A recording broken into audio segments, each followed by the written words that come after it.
دیں گے۔ اور بے شک شیطان انسان کا کھلا دشمن ہے، شیطان تو خود بخود پھر آگے انسان کے اندر معاملات، ان الشیطان للانسان عدو مبین۔ تو اللہ رب العالمین جل مجدہ سے صدق سے دعائیں کرنی چاہیے محفوظی کے لیے۔ آخری بات بتا رہا ہوں، لوگوں کے حسد، لوگوں کی چالوں سے بچنے کے لیے اللہ تعالیٰ سے دعائیں کرتے رہنا چاہیے، جیسا کہ یوسف علیہ السلام نے اللہ رب العالمین سے عورتوں کے مکر و فریب سے بچنے کے لیے دعا کی۔ کیا دعا مانگی؟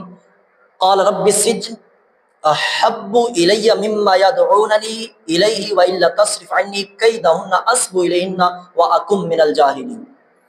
کہا ہے میرے رب مجھے قید خانہ اس سے زیادہ محبوب ہے جس کی طرف یہ سب مجھے یہ دعوت دے رہی ہیں نا عورتیں، اس سے مجھے یہ قید خانہ زیادہ محبوب ہے، میں یہاں زیادہ خوش ہوں۔ ان کے فریب کو نہ ہٹائے گا تو میں ان کی طرف میل ہو جاؤں گا، یا اللہ تو ہی بچانے والا ہے۔ یہ اللہ سے دعا کرنی چاہیے کہ اللہ ہمیں ہر قسم کے مکاروں، فریبیوں، دھوکہ بازوں، فراڈوں سے، مکاریوں سے محفوظ فرما۔ سیدنا عبداللہ ابن عباس رضی اللہ تعالیٰ عنہ فرماتے نبی صلی اللہ علیہ وسلم ابھی دعا فرماتے، یہ وظیفہ دے رہا ہوں، نبوی دعا دے رہا ہوں، عربی متن یاد کر لیں تو آپ کی اور زیادہ آسانی ہو جائے گی۔ ابو داؤد شریف کے اندر 1510 پر یہ حدیث مبارکہ موجود ہے صحیح سند کے ساتھ۔